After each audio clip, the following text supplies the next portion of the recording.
All right, so anyone surfing social media this week has surely seen this clip of Jillian Michaels saying this about slavery. Do you realize that only less than 2% of white Americans own slaves? And while she didn't name a specific year in her claim on CNN, she did tweet this out later saying, "I'm denigrating all of humanity by pointing out that 98% of American white people in 1860 didn't perpetrate slavery." But let's take a look at this claim. Because yes, as the data shows, in 1860, there were 393,975 slave owners in the United States out of a total population of 31,183,582, or just 1.26% of the population. But let's take a closer look at that, because by taking a look at this map from 1860 of the percent of households that owned slaves at the time, we can see that slavery was no longer practiced in the North and was only practiced down here in the South. And so yeah, if we eliminate those 18 free states and only concentrate on the remaining 15 slave states, you can see we get that same amount of slave owners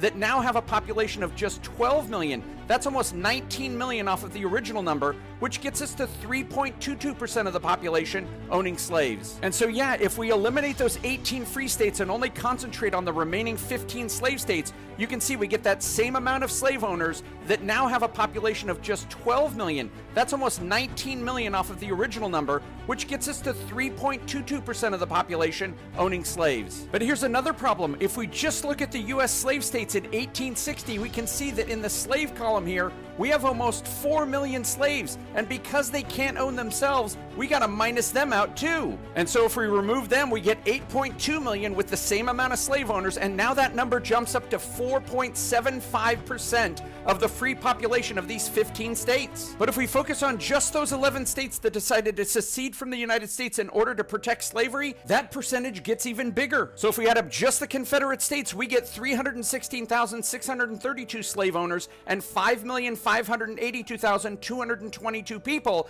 meaning that now 5.67% of the free population own slaves. But again, this 5.67 number only deals with the patriarch of a family who actually owns those slaves, not the wife and children who stood to inherit them when he died. So if we take a look at that number, we can see that 30.8% of the free families in the Confederacy owned slaves, and that number was as high as 49% in a state like Mississippi. And that's why, Jillian, it's important to teach slavery to our school children, to know how it started, how it progressed, and what states decided to fight a war to keep it. I mean, there is zero evidence to say if these 11 states had beaten the North in the Civil War that they would have ever ended slavery. It was an economic advantage that they didn't want to let go of. And that's why it's no secret that when you take a look at the map of people that owned slaves in 1860 and compare it to the map of the states that decided to fight a war over slavery, and then compare it to a map of the violence that was brought against black people in the 10 years after Jim Crow laws were adopted in the South, and then compare it to a map of the segregation that existed all the way into the 1950s and the 1960s, it's clear that the same culture that was committed to slave ownership decades after other American states gave it up maintained that culture in those same states more than a century later. This is a picture from 1965 of a woman and her daughters. And that's why it's important to teach all history, Jillian, not just cherry pick certain percentages when they work for your argument.